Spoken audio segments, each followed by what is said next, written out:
오늘 우리가 함께 하실 말씀은 사도행전 말씀입니다. 사도행전 2장 37절로부터 42절까지 말씀, 우리 한 절씩 교독하겠습니다. 제가 먼저 37절 말씀 읽겠습니다. 저희가 이 말을 듣고 마음에 찔려 베드로와 다른 사도들에게 물어 가로되, 형제들아, 우리가 어찌할꼬 하거늘? 베드로가 가로되, 너희가 회개하여 각각 예수 그리스도의 이름으로 세례를 받고 죄사함을 얻으라. 그리하면 성령을 선물로 받으리니 이 약속은 너희와 너희 자녀와 모든 먼데 사람 곧 주 우리 하나님이 얼마든지 부르시는 자들에게 하신 것이라 하고, 또 여러 말로 확증하며 권하며 가로되, 너희가 이 패역한 세대에서 구원을 받으라 하니, 그 말을 받는 사람들은 세례를 받음에 이날에 제자의 수가 3,000이나 더하더라. 저희가 사도의 가르침을 받아 서로 교제하며 떡을 떼며 기도하기를 전혀 힘쓰니라. 아멘. 성도가 누구입니까?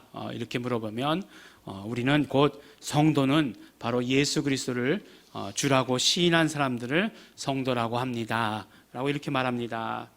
더 성경의 말씀대로 구체적으로 말씀드린다고 한다면 마음으로 믿고 입으로 시인한 사람들, 그러니까 예수 그리스도를 마음으로 믿고 입으로 시인한 사람들을 성도라고 말합니다.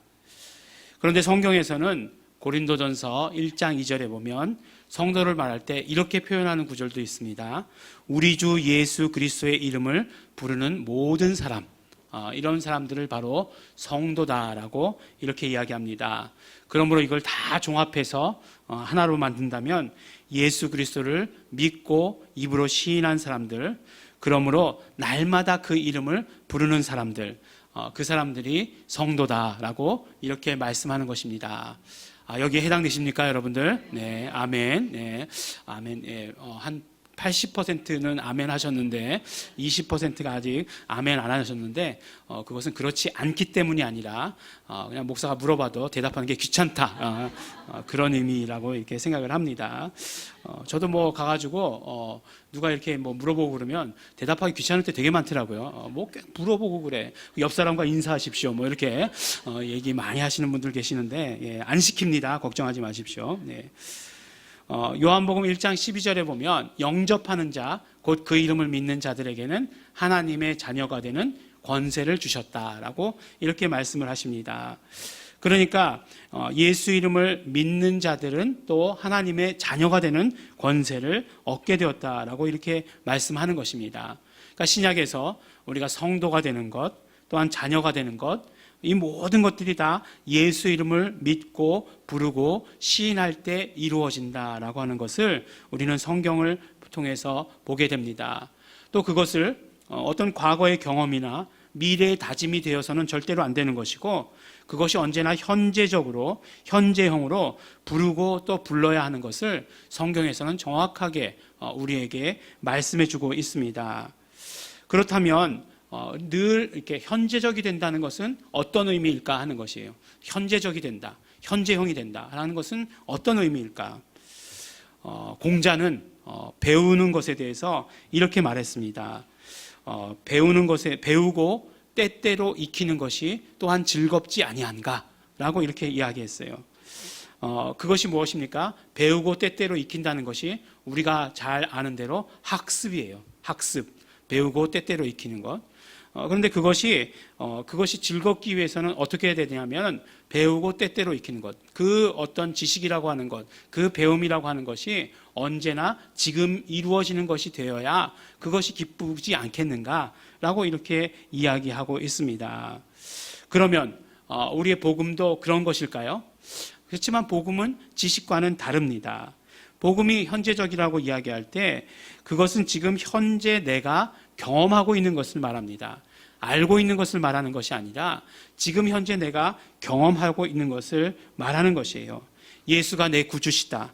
예수 이름을 믿음으로 나는 하나님이 자녀가 되었고 예수 이름을 부를 때 나는 성도다 라고 이야기하는 것은 단순히 예수 이름을 알고 있다, 기억하고 있다라고 하는 것, 그런 의미만은 아니라고 하는 것이에요. 바로 예수 이름을 부를 때, 그 이름을 부를 때 우리는 하나님의 함께 하심을 내가 경험한다. 그 그 이름의 역사를 내가 현재 실제적으로 경험한다라고 하는 것을 말하는 것입니다. 하나님이 함께 하시는 것을 경험하게 되는 것, 그냥 단순히 하나님이 함께 하실 거야 라고 알고 있는 것 말고 실제로 내가 경험하는 것, 그것이 바로 내 지금 현재적으로 이루어지는 것이다 라고 이렇게 말하는 것입니다. 그러면 이제 또 궁금한 것은 하나님의 함께 하시는 경험은 어떤 것인가 하는 것이에요. 하나님의 함께 하시는 경험. 우리가 하나님의 함께 하시는 경험, 그러면 먼저 너무너무 어마어마한 것부터 생각을 합니다. 하나님께서 함께 하시면 천지가 개벽할 것 같고, 적어도 뭐 누군가 누웠던 사람들이 벌떡 일어나야 되는 그런 것이다라고 이렇게 생각을 합니다. 하나님의 함께 하신다라는 것을 생각하면서 저의 모습을 돌아보게 되었습니다. 처음에 사역자로 결단했을 때 저의 모습이 어땠는가? 한마디로 얘기하면 많이 뜨거웠다, 이렇게 이야기할 수 있습니다. 언제나 그 눈물샘 가운데 눈물이 가득하고, 늘 그렇게 보이잖아요. 지금은 더 많아졌어요. 이건 호르몬의 영향이라고 생각합니다. 그때 막 그냥 생각만 해도, 막 예수님 생각만 해도 좋던 그런 생각이었습니다. 근데 무언가를 잘하진 못했어요. 잘하진 못했지만 뜨거웠다, 이렇게 이야기할 수 있습니다.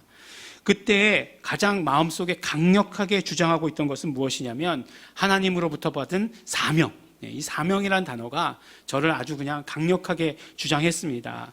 하나님과의 관계 가운데서 내가 받은 사명, 그것이 가장 중요하다, 이렇게 생각했어요. 그래서 언제나 복음의 일을 하다 보면 몸에 굉장히 힘이 들어가는, 왜냐하면 하나님께로부터 받은 사명을 내가 잘 해야 되기 때문에 하나님이 정말 그 사명 주셨는데 잘해야 된다, 막 이런 그런 어떤 그런 긴장감들, 그런 것들이 있었어요. 그러니까 하나님께서 함께 하신다라고 하는 것보다 내가 받은 사명이 귀하다라고 하는 것, 그것이 제일 중요했던 것 같습니다.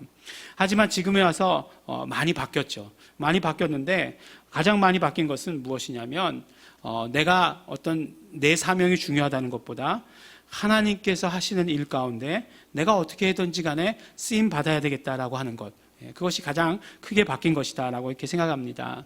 물론 쓰임받기 위해서 긴장되는 일이 없는 것은 절대로 아닙니다. 하지만 하나님이 함께 하심에 가장 중요한 것은 바로 내가 무엇을 하는데 하나님 함께 하십시오가 아니라 하나님의 하시는 일에 내가 함께 하기를 원합니다 라고 하는 것이 가장 중요한 것이라고 하는 것입니다.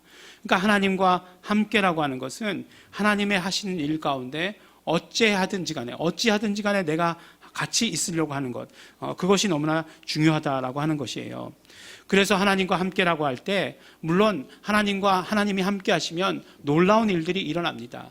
그 자체가 감사하고 그 자체가 감격이고 그 자체가 말씀드렸듯이 놀라운 일이지만, 그러나 그 하나님과 함께 하기 때문에, 하나님께서 함께 하기 때문에 우리에게 먼저 기쁨과 평안함이 있다는 것, 그것을 우리가 먼저 경험해야 하는 것입니다. 그냥 현상적으로만 하나님의 함께 하심, 성령께서 역사하시는 것을 현상적으로만 보려고 하지 말고, 어떤 영향력으로만 보려고 하지 말고, 정말 우리가 사랑하는 사람과 함께 있는 그 자체가 기쁨이고 행복이고 평안한 일인 것처럼 하나님께서 우리와 함께 하시고 계시다라고 하는 것은 너무나 기쁘고 너무나 행복하고 평안하다라고 하는 것을 우리는 경험해야 하는 것입니다. 사실 그렇잖아요. 우리가 정말 좋아하는 사람, 사랑하는 사람과 함께 있으면 아무 일도 하지 않아도 기쁘고 좋습니다. 그렇게 사실 또 보면 긴장할 일도 아닙니다. 다만 내가 사랑하는 사람을 기쁘게 하기 위해서 나도 최선을 다할 뿐인 것입니다. 요새 저는 사모와 1년 24시간 365일을 항상 함께 있지 않습니까? 항상 함께 있어요. 그러면서 이렇게 항상 함께 있습니다. 그러면 딱 두 가지 반응이에요. 대부분 힘들겠다, 이렇게 얼굴에 너무너무 힘들겠다, 어떻게 그렇게 360을 같이 있을 수 있느냐라고 하는 것과, 또 어떤 분들은 한 50% 정도 그래 좋겠다 이렇게 하는, 그러니까 100% 너무 좋겠어요 이렇게 얘기하는 사람은 아무도 없더라는 거죠. 그렇지만 그렇게 함께 있는 것이 되게 저는 편합니다. 되게 좋고 되게 마음이 편하고 되게 어떤 평안함 가운데 있어요. 그것은 그런 함께하는 즐거움을 이제 어떤 정도 이제 알고 누리게 되었다는 것을 말하는 거죠. 이제 우리 큰 아드님께서 군대를 제대하고 오셔가지고 함께 있습니다. 예. 한 달 동안, 이제 한 달 정도 됐는데, 한 달 아직 많이 못 됐는데, 24시간 내내 함께 있어요. 그러니까 함께 있는데, 예. 함께 있는 것이 얼마나 좋은지요. 예. 예. 그 함께 있다는 그 자체만으로도 너무 감사하고 기쁘고 평안하고, 예. 예. 그렇습니다. 예. 아들하고는 또 다르더라고요. 그렇게 우리가 좋아하고 사랑하는 사람과 함께 있다는 것이 우리에게 기쁨을 주고 감사를 주고 평안을 줘요. 하물며 하나님과 우리가 함께 있다라고 하는 것, 우리가 정말 사랑하는 하나님과 함께 있다라고 하는 것이 우리에게 있어서는 어떤 우리가 인간이 가질 수 있는 그런 어떤 감정적인 영역을 훨씬 더 넘어서는 그런 영적인 기쁨과 감사와 행복이 우리에게 주어진다라고 하는 것, 그것을 우리에게 말씀해 주시는 것이에요. 사실 가만히 생각해 보면 이 세상의 삶이라는 것은 언제나 선택의 연속이고, 이 세상의 삶은 언제나 위기가 있고 어려운 일도 존재하긴 마련이고, 우리가 병들고 아플 때도 있는 것 너무나 당연한 것입니다. 그러나 그러한 어떤 상황 가운데 있을 때에도 하나님께서 함께 하시고 있다, 나는 정말 하나님과 함께하고 있다라고 하는 것을 우리가 경험한다면, 그것이 언제나 나에게 현재적으로 경험할 수 있다라고 한다면, 그러면 우리에게 있어서는 하나님과 함께 하시는 그 삶이 얼마나 행복하고 기쁘고 감사하겠는가 하는 것입니다. 사실 오늘은 침례식이 있는 날입니다. 우리 예일중앙교회 이름으로 우리가 교회를 시작하고서 침례식 예식을 처음 갖게 됩니다. 그래서 그렇게 마음 먹었어요. 오늘은 나에겐 처음부터 마지막 시간까지 내 침례에 대한 얘기만 하리라. 예, 이렇게 마음을 먹었습니다. 근데 침례에 대해서 생각하면 생각할수록 너무 이 침례라고 하는 것이 좋은 것이다라고 하는 것을 깨닫게 되었어요. 그래서 이미 침례 받으신 분들도 이 의미에 대해서 다시 생각하면서 내가 이렇게 좋은 것을 이미 경험했구나, 내가 이미 이런 좋은 삶을 살고 있구나 하는 것을 한번 되새겨보는 그런 시간을 갖기를 원합니다. 구약에 보면 유대인들은 정말 많은 절기들을 지키면서 살아왔습니다. 우리나라에도 보니까 어디 종갓집으로 시집을 가면 1년에 12번의 제사를 지내는 그런 집이 있다, 이렇게 얘기를 듣기도 했는데, 그 이상의 절기들이 있는 그런 유대인들은 그런 절기를 지키면서 살았어요. 근데 절기들은 가만히 보면 그냥 절기들이 아니라 모든 절기들이 다 하나님께서 명하신 것들이었어요. 구약을 통해서 우리가 정말 절대적으로 경험하게 되는 것, 그것은 무엇이냐면, 받아갖게 되는 것은, 하나님을 섬기는 것은 결국 하나님께서 명하신 대로 하나님을 섬겨야 한다는 것이에요. 하나님께 예배하는 것, 하나님께 정말 그 모든 우리의 어떤 섬김의 자세를 다하는 것, 이 모든 것들이 하나님께서 명하신 대로 해야지 우리 마음대로 하는 것 절대로 아니라고 하는 것입니다. 내가 내 마음대로 섬기는 하나님을 가졌다. 네, 우상입니다. 예, 우상입니다. 절대적으로 우상입니다. 하나님께서 원하시는 대로, 하나님께서 섬기라고 말씀하신 대로 섬겨야 하는 것이에요. 그래서 그 많은 절기들을 바로 지켰습니다. 우리가 계속 말씀을 통해서 요한복음의 말씀을 보아왔고, 또 7장과 8장을 통해서 그 배경이 되는 것이 초막절이다라고 하는 것을 우리가 들었습니다. 이 초막절 절기도 보니까 유대인들이 열심히 지켰어요. 절기만 되면 각 곳에 흩어져서 살던 사람들, 그러니까 유대 땅뿐만 아니라 각 곳에 흩어져 살던 사람들, 디아스포라라고 하는 그런 사람들도 다 성전이 있는 예루살렘으로 모인 것으로 보아서 그들의 열심이 얼마나 더했는가 하는 것을 우리는 알게 됩니다. 그런데 보니까 초막절에는 큰 날이라고 하는 날이 있었어요. 바로 그 큰 날이라고 하는 것은 큰 구원의 날이라고 하는 그런 말씀이었습니다.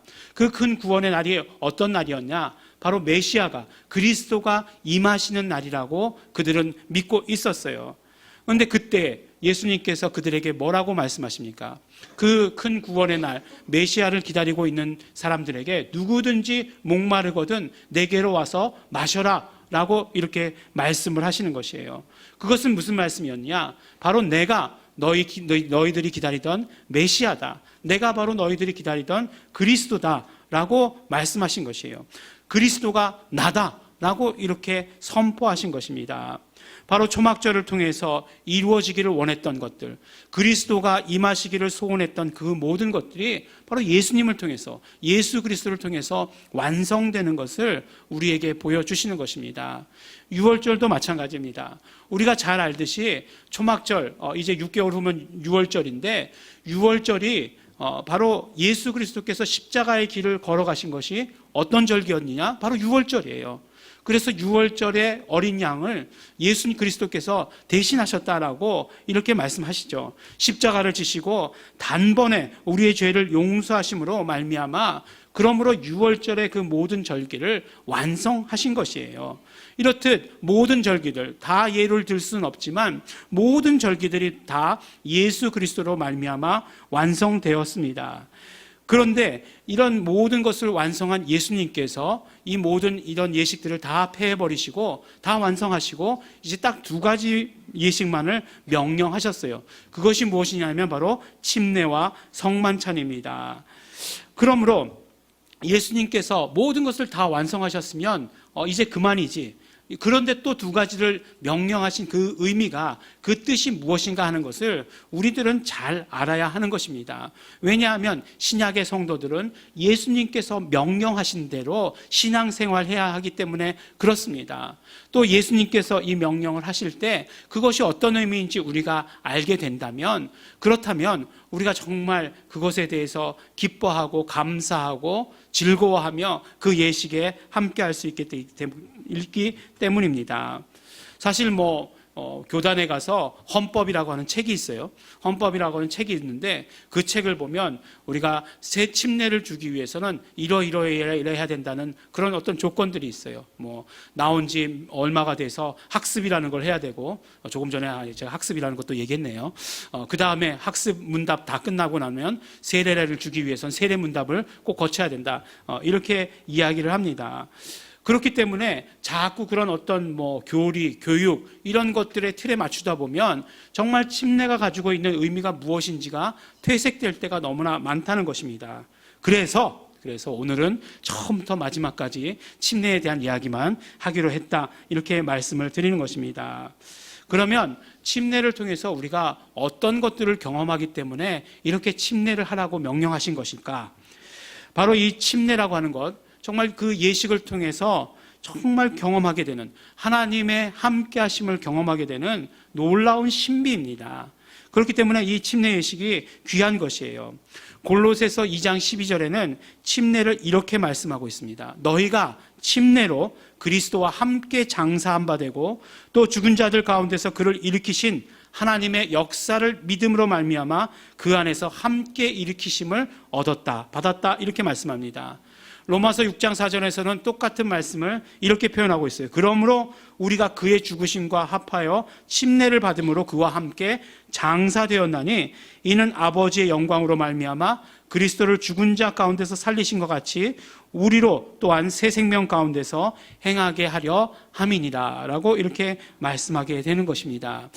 바로 우리가 침례를 통해서 경험하게 되는 것, 첫 번째는 무엇이냐면 하나님과 함께해요. 예수님과 함께를 우리는 경험하게 됩니다. 지금부터 굉장히 어려운 이야기를 말씀드릴 거예요. 보통 이 시간쯤 되면 이제 설교를 마무리하는 그런 시간이 돼야 되는데 어려운 이야기를 한다고 말씀드립니다. 또 이 시간쯤 되면 이제 설교가 또 지루해지기 시작하기 때문에 오늘 예배가 끝나고 나서 무엇을 먹어야 되는가, 어떤 일을 해야 되는가, 이런 생각들을 하시는 그 시간쯤 되었는데 중요하다라고 말씀을 드립니다. 그래서 이 말씀을 오늘 깨달아야 침례에 대한 의미를 확실히 알 수 있게 되는 것입니다. 요한복음에서 처음부터 선포하듯이 예수님은 하나님이십니다. 예수님은 하나님이세요.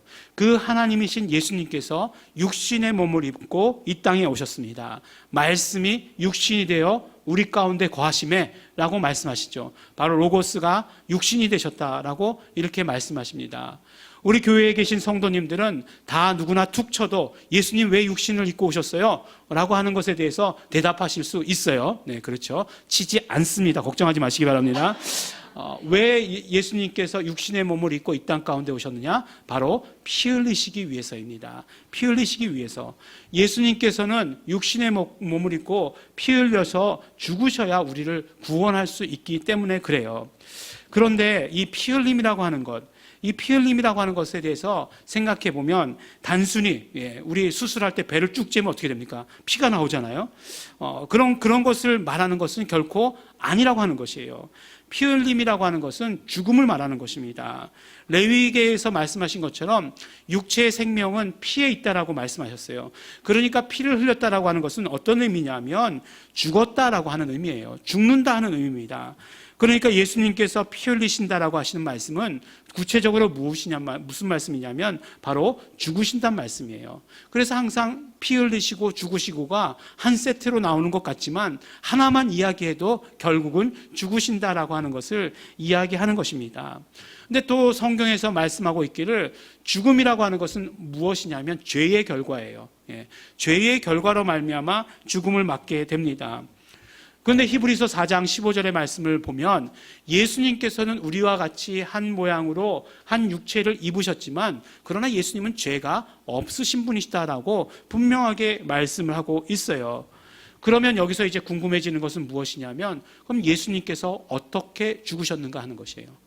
예수님은 죽으실 수 없는 분입니다. 예수님은 죄가 없기 때문에 죽으실 수 없는 분이에요. 그럼에도 불구하고 예수님은 피 흘리시고 말씀드렸죠. 죽으셨어요. 피 흘리시고 죽으셨습니다. 이것이 무슨 얘기인가 하는 것이에요. 바로 이것은 예수님께서 우리의 죄를 짊어지셨다라고 하는 것을 말씀해 주시는 것입니다. 더 정확히 얘기하면 예수님 이후에 오는 모든 인류의 죄를 짊어지신 것이에요. 죄를 짊어지셨기 때문에 죽으실 수 있으셨던 것입니다. 그래서 죄를 짊어지고 죽으실 수 있었고 그 죄를 짊어지고 죽으셨습니다. 하지만 예수님은 어떻게 되었습니까? 예수님은 살아나셨어요. 죄값을 치르셨지만 피 흘려 죽으심으로 말미암아 그 죄값을 치르셨지만 하나님께서는 예수 그리스도를 살려내셨습니다. 그것은 그러므로 그 죄가 예수 그리스도의 죄가 아닌 것을 더 확실히 증거해 주시는 것이에요.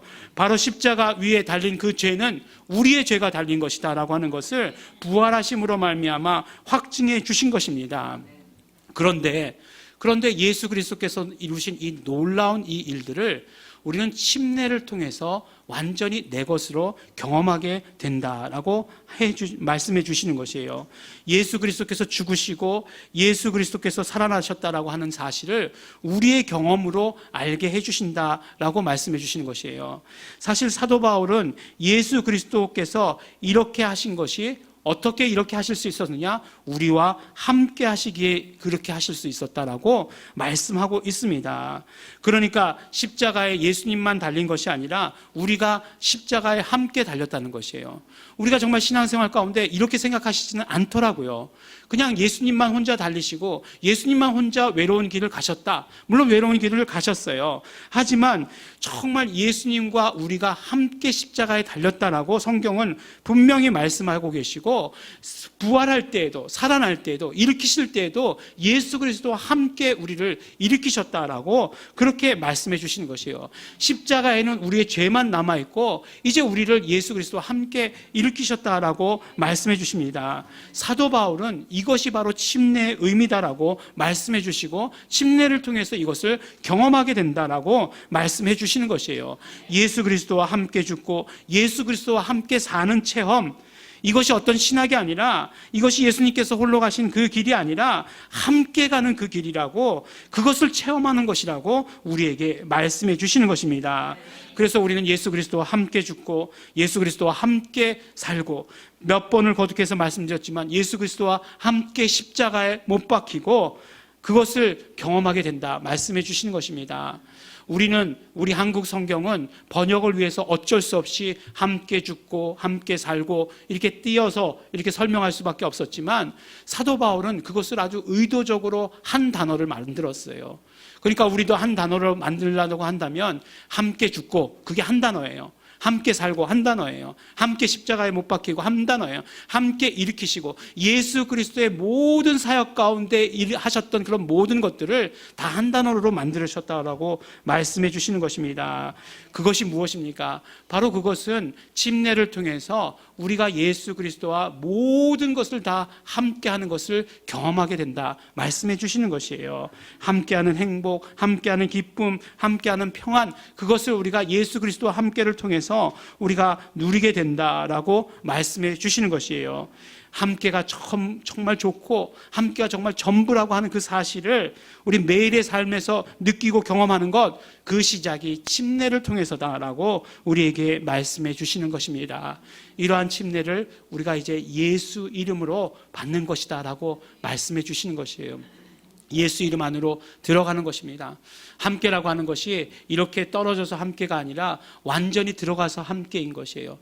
그래서 하나라고 이야기하기도 하고 성경에선 연합이라고 이렇게 이야기도 하는 것입니다. 완전한 하나, 완전한 연합, 완전한 함께가 이루어지는 것, 그것이 바로 예수 이름으로 말미암아 이루어지는 것이다 라고 말씀해 주시는 것이에요. 우리가 하나님의 자녀 되는 것도, 우리가 성도가 되는 것도 예수 이름으로 이루어지는 사건이고, 우리가 매일매일 하나님과 함께하는 것을 경험하는 것도 예수 이름으로 이루어지는 사건을 우리에게 말씀해 주시는 것입니다. 함께라고 하는 것, 결국 이렇게 예수 이름 안에 있는 경험이다 라고 우리에게 말씀해 주세요. 그래서 마태복음 28장 19절의 말씀에는 우리가 침례를 줄 때 아버지와 아들과 성령의 이름으로 침례를 주라 이렇게 말씀하고 계세요. 그런데 아버지와 아들과 성령의 이름을 구체적으로 사도행전 2장 38절에서는 예수 그리스도의 이름으로 침례를 주라 이렇게 말씀하고 계시는 것입니다. 그러므로 우리가 예수 이름으로 침례를 받을 때 우리는 하나님과 함께, 완전한 함께가 이루어지는 것을 경험하게 되는 것이고, 그 순간뿐만 아니라 그 이후의 모든 삶 가운데서 현재적으로 함께를 경험하며 살아가게 되는 것입니다. 두 번째로 오늘 우리가 읽은 말씀을 보면 이제 이런 상황이에요. 어떤 상황이냐면 이제 베드로가 말씀을 전했습니다. 뭐라고 말씀을 전했냐면 예수 그리스도가 우리의 주이시고 예수 그리스도가 바로 그리스도시다 라고 이렇게 선포를 하게 됩니다. 그 말씀을 들은 사람들이 말씀에 충격을 받았어요. 말씀에 너무나 큰 은혜를 받았습니다. 그래서 이제 베드로와 제자들에게 물어봅니다. 우리가 어찌해야 되겠는가? 이렇게 말씀은 우리가 은혜를 받았으니 우리가 어찌해야 되겠는가? 라고 이야기했을 때 베드로가 뭐라고 얘기하냐면 회개하고 예수 그리스도의 이름으로 침례를 받고 죄 사함을 받으면 성령을 선물로 받게 된다라고 이렇게 이야기합니다. 그러니까 곧 그들이 어떻게 했냐면 바로 침례를 받게 됩니다. 그리고 그 침례를 받고 나서 그 결과 어떻게 되었는가? 오늘 우리가 읽은 성경의 말씀을 보니까 제자의 수가 3,000이나 더해졌다라고 이렇게 말씀을 해주고 계십니다. 이 성경 말씀을 읽으면서 그런 이야기를 하고 싶었어요. 아, 그렇다. 우리가 침례를 받으면 어떻게 되느냐? 제자가 된다. 예, 이걸 가지고 이제 강력하게 이게 얘기를 하고 싶었습니다. 그러나 그 얘기를 하기 전에 항상 또 어떤 버릇이 있죠? 원어로는 뭐라고 써져 있는가 보는 버릇이 있잖아요. 그래서 원어 성경을 보기 전에 또 다른 한글 번역 성경, 영어 번역 성경을 이렇게 봤어요. 봤더니 한글 번역 성경, 개정 성경에는 뭐라고 만약에 이야기하고 있냐면 3,000의 신도가 더해졌다 이렇게 얘기하고 있어요. 근데 원어 성경을 보면 어떻게 얘기하고 있냐면 직역을 하면 3,000의 생명이 더해졌다라고 이렇게 말씀하고 있어요. 이 말씀이 이런 의미가 더 큰 의미가 될 수도 있다라고 하는 그런 생각이 들었습니다. 그러니까 우리가 예수를 내 구주로 고백하는 순간 나는 구원받고 나는 하나님의 자녀가 된 것은 너무나 분명해요. 이것은 사실이에요. 그런데 침례를 행했을 때 그들은 공식적으로 사는 생명으로 하늘나라 생명책에 기록되고 더해졌다라고 하는 그 사실입니다.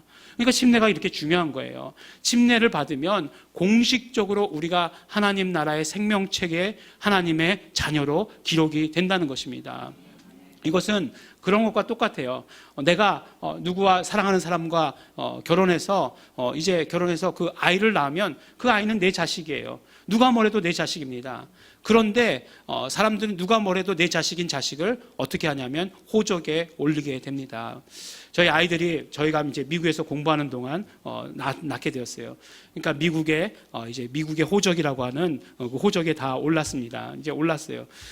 그러면서 이제 그 얼마 전에 이제 짐을 좀 정리할 일이 있어가지고 그걸 이게 그 출생 증명서라고 하는 것을 이렇게 보여주면서 자 이제 한국에 무슨 일이 나면 이것을 찾아다가 미국 대사관에 가가지고 너희들은 비행기 타고 가거라 이렇게 이제 얘기해주고 그러나 뭐 너희 부모들은 남아 있을게 너희들이라도 가서 잘 살아라 이제 이렇게 얘기를 하면서 출생 증명서를 이렇게 보여주었습니다.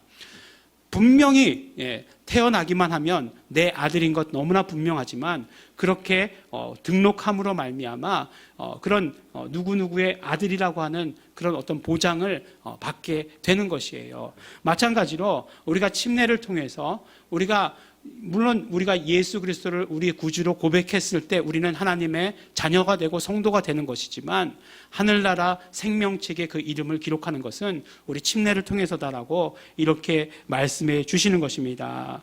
하나님과 함께하는 생명으로 예수를 이제 살려주시는 영으로 믿고 그렇게 살게 되는 그런 사는 영으로 그렇게 그 사람이 더해졌다라고 이렇게 말씀해 주시는 것입니다.